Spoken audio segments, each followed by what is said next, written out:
അമ്പരം നീക്കിയ കാരണം യേശു ഒരു പ്രവചനം നടത്തി, ഈ ആലയം കല്ലിന്മേൽ കല്ല് ശേഷിക്കാതെ തകരും.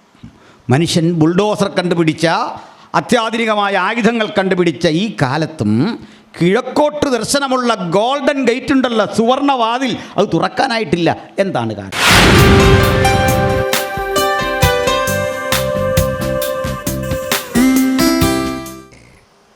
ലോകം ഒരു ഡിജിറ്റൽ സംവിധാനത്തിലൂടെ കൺട്രോൾ ചെയ്യപ്പെടാൻ പോവുകയാണ്. എന്താ മനസ്സിലായി? ഒറ്റ വാക്കിൽ പറഞ്ഞാൽ, ഇതാ ലോകം മുഴുവൻ ഒരു വെൽ ബ്രെയിൻഡായ, ഒരു ഏകാധിപതിയായ ഒരു സൂപ്പർമാൻ്റെ ഭരണത്തിൻ്റെ കീഴിലേക്ക് എത്താൻ പോകുന്നു. അത് ഡയറക്റ്റ് ഒരു ഭരണമല്ല. ലോകത്തിലെ സകല രാഷ്ട്രങ്ങളും അദ്ദേഹത്തിൻ്റെ ഇംഗിതത്തിനനുസരിച്ച് ചലിക്കുന്ന വിധത്തിൽ വ്യാപാര വാണിജ്യ വ്യവസ്ഥകളെ മുഴുവൻ കൺട്രോൾ ചെയ്യുന്ന ഒരുവനിലേക്ക് ലോകമിങ്ങനെ അമരുന്നതിൻ്റെ ഒരു ശ്രദ്ധേയമായ തെളിവാ വർദ്ധിച്ചു വരുന്ന മയക്കുമരുന്ന് വിപണി. അല്ലേ? നമുക്ക് ഒത്തിരി മയക്കുമരുന്ന്, പണ്ട് ഈ കഞ്ചാവെന്നൊക്കെ കേൾക്കുള്ളായിരുന്നു. ഇപ്പോൾ അതേണ്ട നമ്മുടെ ഈ സഭകളുടെയൊക്കെ പേര് പോലൊരു സാധനം, അല്ലേ? സഭയുടെയൊക്കെ പേര് വായിച്ചാലേ നമ്മളെല്ലാം അങ്ങനെയാണ്. പിന്നെ എങ്ങനെ അതിൻ്റെ പേര്? MDMA, ഈ ഗോസ്പൽ ടീമിൻ്റെ ഒക്കെ പേര് പോലിരിക്കുന്നതിനാണ്. ഇങ്ങനെയും കൊണ്ട് സാധനം വന്നിരിക്കുക. സിന്തറ്റിക് ഡ്രഗ്, പലതരം സംഗതികൾ, മനുഷ്യനെ അഡിക്റ്റാകുക, പോലീസിനെ തല്ലുക, കുട്ടികൾ, അന്തരീക്ഷാകപ്പാടം മാറുക, ഒരുതരം അഡിക്ഷൻ. ഈ അഡിക്ഷന് വിധേയപ്പെട്ടാൽ ഈ കുട്ടി എന്നേക്കും നശിക്കുക. ഇത്തരം നാശത്തിന് ഹേതുവായി ആരെങ്കിലും ഇന്ന് രാത്രി വചനം കേൾക്കുന്നെങ്കിൽ ആർക്കും നിന്നെ രക്ഷിക്കാൻ കഴിയില്ല. ഒരുത്തനും നിന്നെ രക്ഷിക്കാൻ കഴിയില്ല. ഞാനേ ഒരു ഡോക്ടറുടെ അനുഭവം എൻ്റെ ജീവിതത്തിലുണ്ട്. സ്പെഷ്യലിസ്റ്റാണ്, കാർഡിയോളജിയുടെ സ്പെഷ്യലിസ്റ്റാണ്. ഒരു പയ്യൻ വീഡിയോ കണ്ടിട്ട് ഒരു ദിവസം വീട്ടിൽ വന്നു. കൊച്ചു പയ്യനാ, തുറന്നു പറഞ്ഞൊരു വേദന. കമ്പ്യൂട്ടറിൽ ഗെയിം കളിച്ച് പണം നഷ്ടപ്പെടുന്നു. പണം നഷ്ടപ്പെടുന്ന ഇത്രയും വിദ്യാസമ്പന്നൻ അറിയാം പണം നഷ്ടപ്പെടും, എന്നാലും ഇത് തുറക്കുമ്പോൾ ഒരു അഡിക്ഷൻ. ലക്ഷങ്ങൾ നഷ്ടമായി. അപ്പനും അമ്മയും അറിയാതെ വീടും പറമ്പും വെച്ച് അത് ബ്ലേഡിൽ നിന്ന് പണമെടുത്ത് ഇങ്ങനെ അടച്ചു. കടം കയറി വല്ലാതായപ്പോൾ കൂട്ടുകാരോടൊക്കെ വാങ്ങി. സ്ഥലം ജപ്തി ചെയ്യാൻ പോകുന്ന അറിഞ്ഞപ്പോൾ അതിന് കണ്ടെത്തിയ കുറുക്ക് വഴി എന്താണെന്നറിയണ്ടേ? കല്യാണം കഴിച്ചു. പെണ്ണിൻ്റെ ഓഹരിയും കൂടെ വാങ്ങി. ആ പെങ്കൊച്ചൊന്നും അറിയുന്നില്ല, അതും കൂടെ വാങ്ങി കളിച്ചു തീർത്തു. കോടികളുടെ ബാധ്യത. അദ്ദേഹം പറഞ്ഞു, പാസ്റ്റർ രക്ഷപ്പെടാൻ വയ്യ, വല്ലാത്ത അഡിക്ഷൻ. ഞാൻ ഡോക്ടറാണ്, എനിക്കറിയാം തകർന്നു പോകുമെന്നറിയാം. ഞാൻ പറഞ്ഞു, സുഹൃത്തേ, നിൻ്റെ കല്യാണം കഴിഞ്ഞുള്ളൂ. നിൻ്റെ ജീവിതത്തിൻ്റെ സന്തോഷത്തിൻ്റെ നാളുകളിൽ നീ കടന്നു പോകുന്ന ഏറ്റവും വലിയ വേദനയില്ല. കൂടെ വന്ന പെൺകുട്ടി ഒറ്റപ്പെടാൻ പോവുക. ഒരു കാര്യം ചെയ്യ്, അവൾക്ക് വിവരമുണ്ടല്ലോ, അറിവുണ്ടല്ലോ, ഒന്ന് തുറന്ന് സംസാരിക്ക്. അവൾക്ക് നിന്നെ രക്ഷിക്കാനാകും. അതും ഡോക്ടറാ. നിനക്ക് പറ്റില്ലെങ്കിൽ ഞാൻ സംസാരിക്കുക. ആ കുട്ടിയോട് സത്യം തുറന്നു പറഞ്ഞു. അവന് വേണ്ടി പ്രാർത്ഥിച്ചു. ഇന്ന് രാത്രി വചനം കേൾക്കുന്നവരൊരു കാര്യം പറയാം.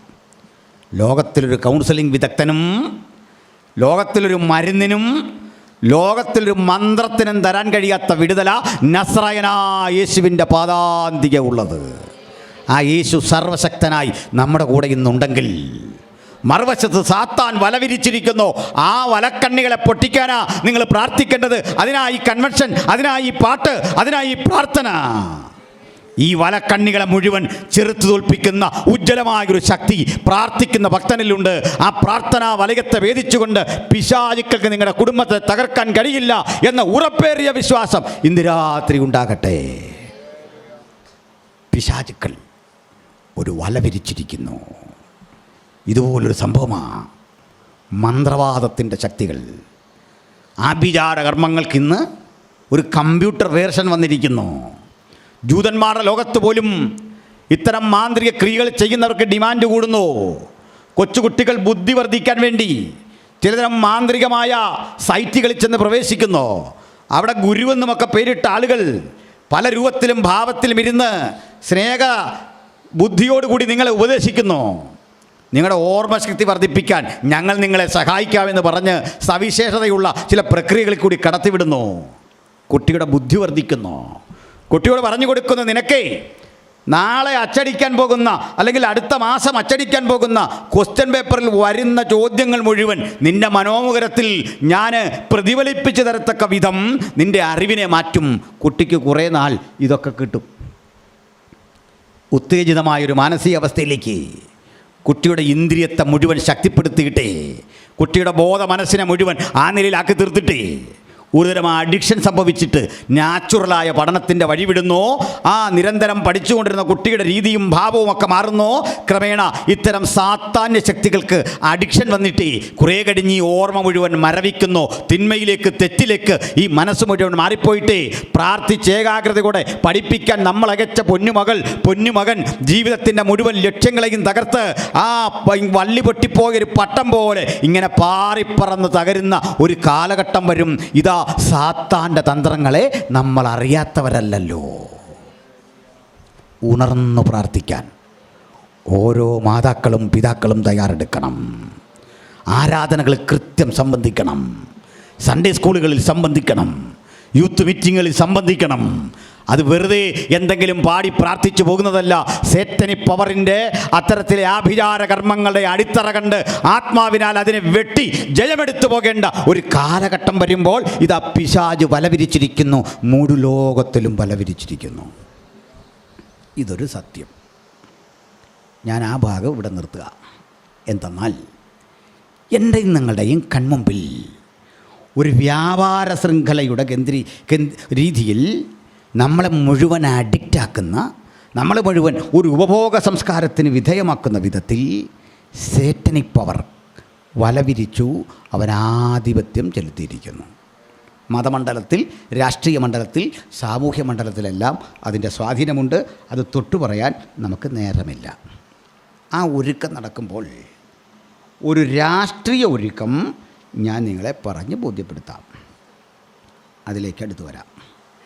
നമ്മൾ വായിച്ച വചനത്തിൽ നമ്മുടെ മേജർ ടെക്സ്റ്റ് ഉണ്ടല്ലോ, ഇന്നലെ ഇന്നും വായിച്ച ഭാഗം, അതിലേക്ക് വന്ന് നമുക്കൊരു പാലം പോലെ അവയെ സംയോജിപ്പിച്ച് ഉപസംഹരിക്കാം.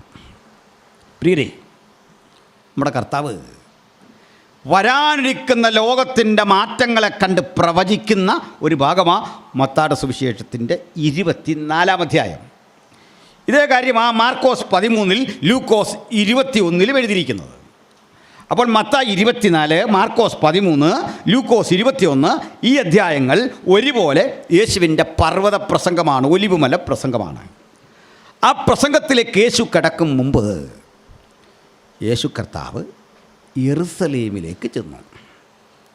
യെറുസലേം ജനത യേശുവിനെ കൈക്കൊള്ളുന്നില്ല. ആക്ഷേപിച്ച്, അവഹേളിച്ച്, കല്ലെറിഞ്ഞു കൊല്ലാൻ അവസരം നോക്കി, പതിയിരുന്ന് ഉപദ്രവിച്ച്, തച്ചൻ്റെ മകനെന്ന് വിളിച്ച് ആക്ഷേപിച്ച് യേശുവിനെ യെരുശലേമിൽ നിന്ന് പുറത്താക്കാൻ ശ്രമിക്കുമ്പോൾ അവരറിയുന്നില്ല തങ്ങൾ പുറത്താക്കുന്നവൻ്റെ മാന്യതയും മഹത്വവും എത്ര വലുതെന്ന്. യെരുശലേമിൻ്റെ വില യേശുവിൻ്റെ സാന്നിധ്യമാണ്. ഇവിടെ ഒരു ആലയമുണ്ട്. ഈ ആലയത്തിൽ നിങ്ങളിരുന്ന് പ്രാർത്ഥിക്കുന്നുണ്ട്. നാളെ 78 വർഷത്തിൻ്റെ വാർഷികാഘോഷമുണ്ട്. ഈ ആലയത്തിൻ്റെ വില ഇതിനകത്ത് കാണുന്ന വിലപിടിപ്പുള്ള ഏതെങ്കിലും നിർമ്മാണ സാമഗ്രികളല്ല. ഇവിടെ ശുശ്രൂഷക്കെത്തുന്ന ഒരു പുരോഹിതനല്ല. ഇത് വാഴ്ത്തി അനുഗ്രഹിക്കാൻ വരുന്ന ഒരു ബിഷപ്പിൻ്റെ സാന്നിധ്യമല്ല. അതൊക്കെ നല്ലത്, ഏറെ വിലപിടിപ്പുള്ളതെങ്കിലും ആലയത്തിൻ്റെ വില അതിൽ വ്യാപരിക്കുന്ന ദൈവ സാന്നിധ്യമാണ്, ദൈവകൃപയാണ്, ദൈവത്തിൻ്റെ തേജസ്സാണ്. അതാണ് ആലയത്തെ ആലയമാക്കുന്ന മനോഹാരിതയെങ്കിൽ യെരുശലേമേ, നിന്റെ തേജസ്സായവൻ, നിന്റെ മഹത്വമായവൻ ഇതാ ഇതിലേക്ക് വരുമ്പോൾ അവനെ നിരാകരിക്കാൻ കല്ലെടുക്കുമ്പോൾ യേശു പറയുക, യെരുശലേമേ, യെരുശലേമേ, പ്രവാചകന്മാരെ കൊല്ലുകയും നിന്റെ അടുക്കൽ അയച്ചിരിക്കുന്നവരെ കല്ലെറിയുകയും ചെയ്യുന്നവളെ, ഇത്രയും നീ ചെയ്തിട്ടും നിന്നോട് ഞാൻ ക്ഷമിച്ചു. നിന്നെ എൻ്റെ ഓരം ചാർത്തിയിരുത്തി കോഴി തൻ്റെ കുഞ്ഞുങ്ങളെ ചിറകടിയിൽ കാത്തു സൂക്ഷിക്കും പോലെ സ്നേഹവായ്പോടെ ഉൾക്കൊണ്ടുപോകാൻ എനിക്ക് മനസ്സായിരുന്നു.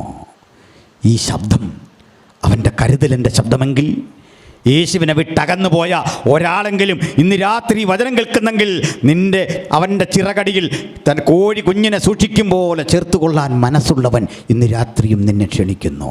അടുത്തു വരിക, വിമോചിക്കപ്പെടുക, ആ ഓരം ചാർന്നിരിക്കുക, ഒരു പുത്തൻ അനുഭവത്തോടെ അവൻ്റെ ചൂടുപറ്റി കുതിച്ചുയരുന്ന പുത്തൻ അനുഭവത്തിന് സാക്ഷിയാകാൻ യേശു നിങ്ങളെ തൊടട്ടെ, യേശു നിങ്ങളെ സൗഖ്യമാക്കട്ടെ, യേശു സാന്നിധ്യം നമ്മളിൽ വാഴട്ടെ. അവർ യേശുവിനെ നിരാകരിച്ചു. ഇനി വിഷമമില്ലെങ്കിൽ ഞാൻ യെരുശലേമിനെ പറ്റി ഒരല്പം കാര്യം പറയാം. ആകപ്പാടെ യെരുശലേമിൻ്റെ സിറ്റിയുടെ വലിപ്പം, ദേവാലയമൊക്കെ ഇരിക്കുന്ന ആ ക്യാമ്പസിൻ്റെ വലിപ്പം, ഇരുന്നിരുന്ന ആ സ്ഥലത്തിൻ്റെ വലിപ്പം 8 ഏക്കറാണ്. അത്രേ ഉള്ളൂ. ആ സ്ഥലം ഇങ്ങനെ വിശാലമായി കിടപ്പുണ്ട്. ഈ ചുറ്റുമതിലൊക്കെ ഉള്ള ആ സ്ഥലത്തിൻ്റെ വലിപ്പം ഏകദേശം 8.3 ഏക്കേഴ്സ് ലാൻഡാണ്. ഇത് ഏതാണ്ടൊരു 5 മലകൾ, ചെറു മലകളാണ്. അതിന് ആ മലമേലിരിക്കുന്ന പട്ടണം എന്ന് റിസ് നമ്മൾ വിളിക്കുക. ഈ 5 മലകളിൽ ഇന്ന് നമ്മൾ നോക്കിയാൽ 4 എണ്ണമേ കാണത്തുള്ളൂ. ഒരെണ്ണം ആരെങ്കിലും പ്രാർത്ഥിച്ച് കടൽ വീഴ്ചയല്ല, ഈ 4 എണ്ണത്തിൻ്റെ അകത്തായി പോയി ഒരെണ്ണം. അപ്പോൾ ഈ 4 മലകളുടെ പേര് ഞാൻ പറയാം. 1, അബ്രഹാം ഇസഹാക്കിനെ യാഗം കഴിച്ച മോറിയ. 2, യെബൂസ്യനായ ഓർന്നാൻ്റെ കളം എന്ന് വിളിക്കുന്ന സ്ഥലം. 3, ഉത്തരഗിരിയായ സിയോൻ. 4 നമുക്കെല്ലാം പരിചയമാണ്. കാൽവറി എന്ന ഗോൽഗൊഥ. ഇതെല്ലാം ചേരുന്നതാണ് വാസ്തവത്തിൽ യെരുശലേം. ഈ 4 അല്ലെങ്കിൽ 5 മലകളും മുട്ടി ഉരുമ്മി ഒരു താഴ്വരയിൽ തീരും. ആ താഴ്വരയുടെ കിഴക്കേ ഭാഗത്ത് നിന്ന് മറ്റൊരു മല ഉയരും.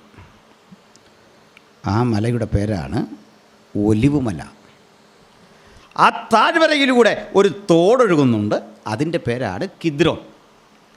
ഒറ്റവാക്കിൽ പറഞ്ഞാൽ യെരുശലേമിനെയും ഒലിവുമലയും തമ്മിൽ വേർതിരിക്കുന്ന അതിരിൻ്റെ പേരാണ് കിദ്രോൻ. അപ്പോൾ യെരുശലേമിൻ്റെ കിഴക്കേ വശത്താണ് ഒലിവുമല. മനസ്സിലാകുന്നുണ്ടോ? ബാക്കി എത്ര മലയുണ്ട് ഇക്കരെ? 5 ചെറിയ മലകളാണ്. ഈ കാൽവരി അല്ലെങ്കിൽ ഗോൽഗൊഥ എന്ന് പറയുന്ന മല പോലും നമ്മുടെ കഷ്ടിച്ചതിൻ്റെ ഈ ഒരു പൊക്കമേ ഉള്ളൂ. ഈ പില്ലറ് കണ്ടോ? അത്രയും പൊക്കമേ ഉള്ളൂ. കേട്ടിട്ട് തന്നെ ഒരു വിഷമം പോലെ അല്ലേ? വിഷമം വരാനുള്ള കാരണം എനിക്കറിയാം. ഈ സഹോദരിമാരൊക്കെ പ്രാർത്ഥിക്കുമ്പോൾ കാൽവരി എന്ന് ചുമ്മാ പറയല്ല, കാൽവരി, ഗോൽഗൊഥ. പാസ്റ്റർമാരുമൊക്കെ ഇങ്ങനെ പറയുന്നത്. ഇത്രേ ഇട്ടൊരു വൈബ്രേഷൻ ഇടേണ്ട കാര്യമൊന്നുമില്ല, അതിനുള്ള വലിപ്പമില്ല. മനസ്സിലായോ? ഓ കാൽവരി എന്നൊക്കെ പറഞ്ഞൊരു പാട്ടുണ്ട്. എത്രയൊന്നും വേണ്ട, അതിനുള്ള സംഗതിയില്ല. ആകപ്പാടെ ഇത്രേ ഉള്ളൂ. ചാടി നമുക്ക് ഇങ്ങോട്ട് ചാടാൻ താഴെ, അത്ര ചെറുതാണ്. പക്ഷെ അതിൻ്റെ വലിപ്പം അതിൻ്റെ ജോഗ്രഫിക്കലായ വിസ്തൃതിയിലല്ല. അതാ ലോകത്തിൽ ഏറ്റവും വലിയ പരമയാഗം നടന്ന സ്ഥലം.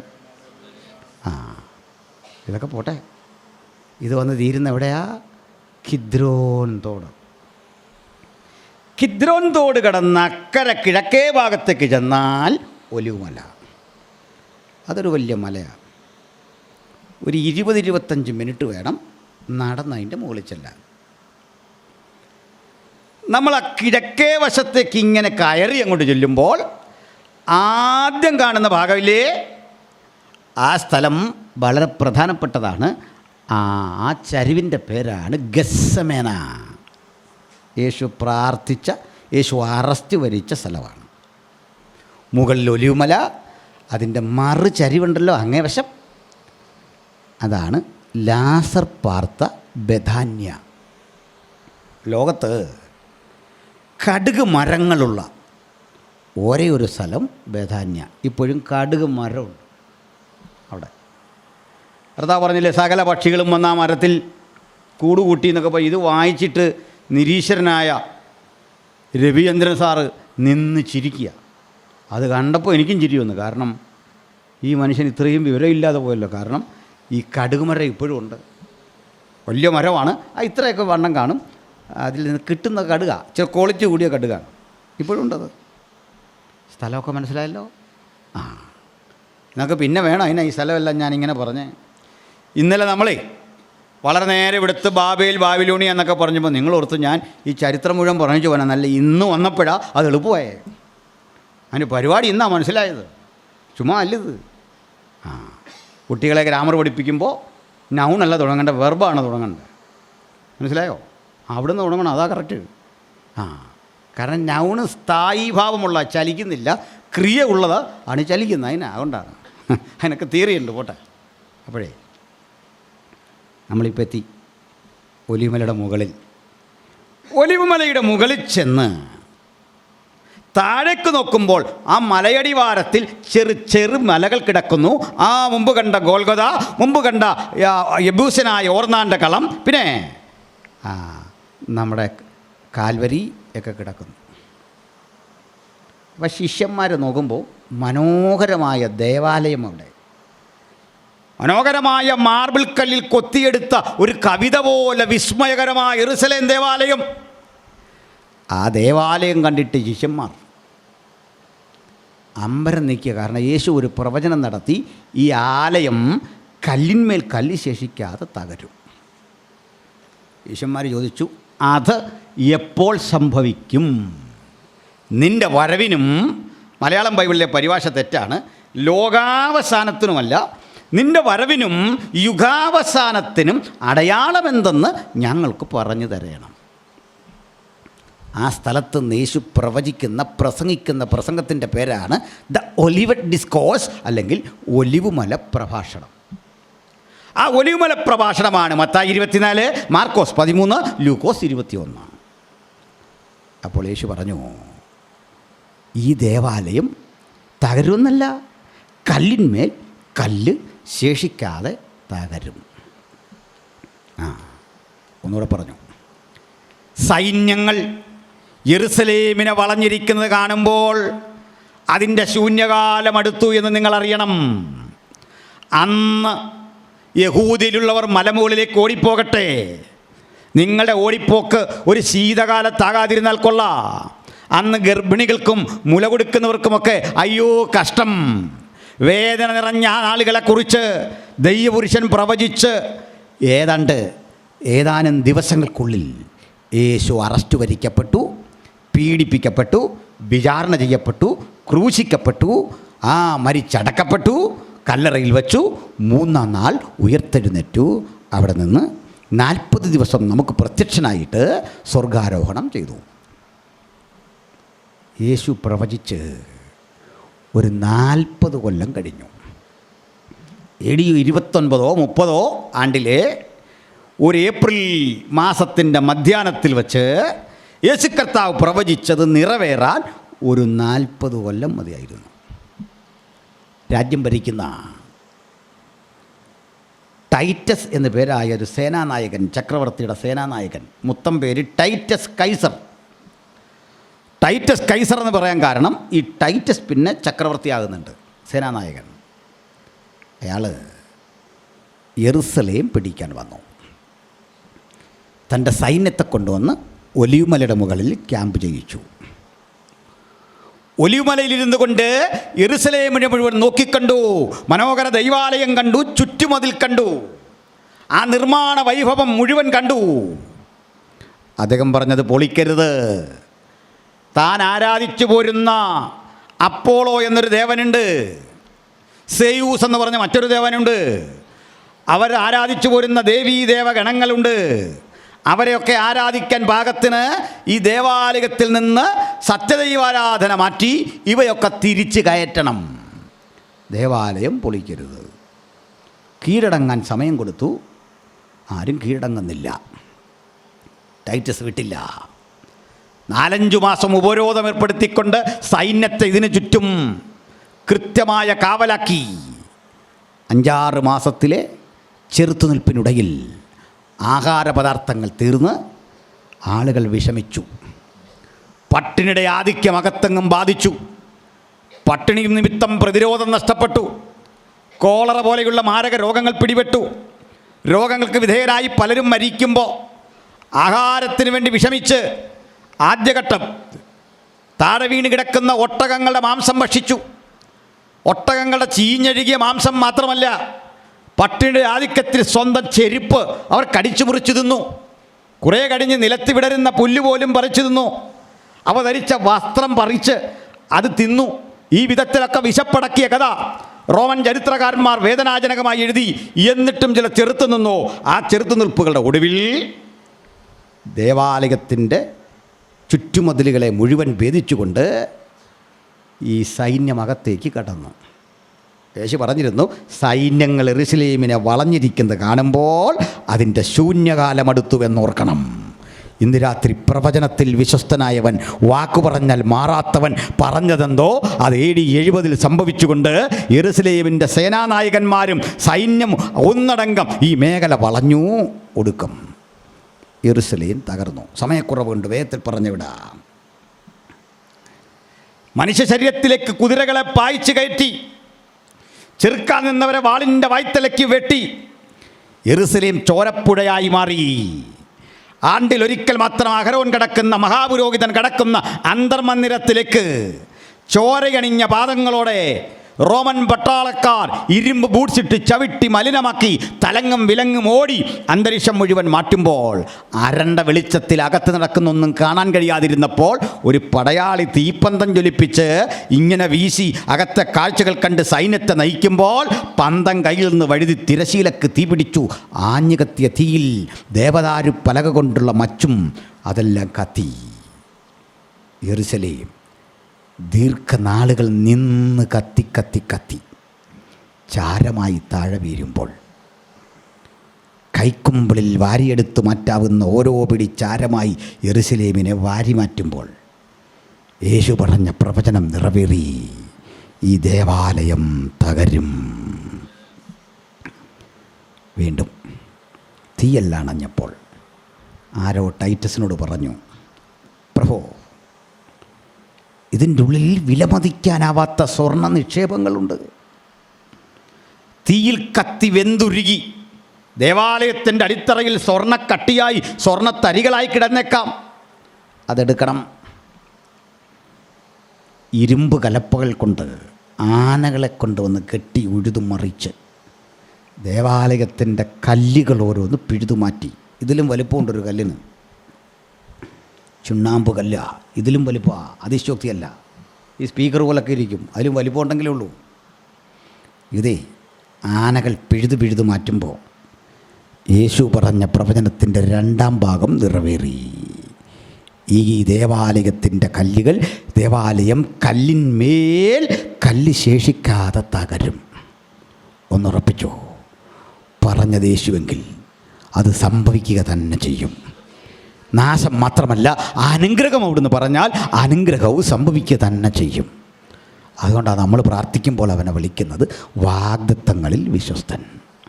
നമ്മുടെ കർത്താവ് വാഗ്ദത്തങ്ങളിൽ വിശ്വസ്തൻ, വാക്കുമാറാത്തവൻ. അതിന്നും തകർന്നു കിടക്കുക. ഞാൻ പ്രസംഗിക്കുന്ന ഈ രാത്രി വരെ ഒരു മാറ്റമില്ലാതെ കിടക്കുക. തകർന്ന് തരിപ്പണമായി കിടക്കുന്ന ആ ദേവാലയത്തിൻ്റെ ചുറ്റുമതിലിൽ ഒരു ഭാഗം മാത്രമേ തകരാതെയുള്ളൂ. അതതിൻ്റെ വിലാപമതിൽ എന്ന് ഇന്ന് വിളിക്കുന്ന ഭാഗമാണ്. അതൊക്കെ വിശദീകരിക്കാൻ നേരം പോരാ. ഇനി മറ്റൊന്ന്, 12 ഗേറ്റായിരുന്നു ഒരിക്കൽ. പിൽക്കാലത്ത് 8 ഗേറ്റുകളായി ചുരുങ്ങി. ആ 8 ഗേറ്റും അടിച്ച് തകർത്ത്, 7 ഗേറ്റും അടിച്ചു തകർത്ത് പടയാളികൾ പല വഴിക്കകത്ത് കയറിയിട്ടും ഒലിമലയ്ക്ക് അഭിമുഖമായി നിൽക്കുന്ന ഒരു ഡോറുണ്ട്, ഒരു ഗേറ്റ്. അതുമാത്രം തകർക്കാൻ പറ്റിയില്ല. അന്നല്ല, ഞാനിന്ന് പ്രസംഗിക്കുന്ന രാത്രി വരെ യെരൂശലേമിൻ്റെ കിഴക്കേ വാതിൽ അടഞ്ഞു കിടക്കുകയാണ്, തുറന്നിട്ടില്ല. എന്താ കാര്യമെന്ന് അറിയണം? തുറക്കാൻ പറ്റിയിട്ടില്ല. എസെക്കിയേൽ 44 1 മുതൽ വായിച്ചാട്ടെ. അപ്പോൾ മനസ്സിലാകും യെരൂശലേമിൻ്റെ കിഴക്കേ വാതിൽ എന്തുകൊണ്ടിന്നും മനുഷ്യൻ ബുൾഡോസർ കണ്ടുപിടിച്ച, അത്യാധുനികമായ ആയുധങ്ങൾ കണ്ടുപിടിച്ച ഈ കാലത്തും കിഴക്കോട്ട് ദർശനമുള്ള ഗോൾഡൻ ഗേറ്റ് ഉണ്ടല്ലോ, സുവർണവാതിൽ, അത് തുറക്കാനായിട്ടില്ല. എന്താണ് കാരണം? വായിക്കുക. 44:1 എസെക്കിയേൽ. അനന്തരം ആ അവൻ എന്നെ ആ. വിശുദ്ധ മന്ദിരത്തിന്റെ കിഴക്കോട്ട് ആ. ദർശനമുള്ള ആ. പുറത്തെ ഗോപുരത്തിലേക്ക് ആ. മടക്കി കൊണ്ടുവന്നു. ആ എന്നാൽ അത് അടച്ചിരുന്നു. അവൻ എന്നെ വിശുദ്ധ മന്ദിരത്തിൻ്റെ കിഴക്കോട്ട് ദർശനമുള്ള പുറത്തെ ഗോപുരത്തിങ്കലേക്ക് മടക്കിക്കൊണ്ടുവന്നു, എന്നാൽ അത് അടച്ചിരുന്നു. ആ അപ്പോൾ യഹോവ എന്നോട് അരുളി ചെയ്തത്, ആ. ഈ ഗോപുരം തുറക്കാതെ അടച്ചിരിക്കണം. ആ യഹോവ എന്നോട്, മനുഷ്യപുത്ര, ഈ ഗോപുരം തുറക്കാതെ അടച്ചിരിക്കണം. പിന്നെ ആരും അതിൽ കൂടി കടക്കരുത്.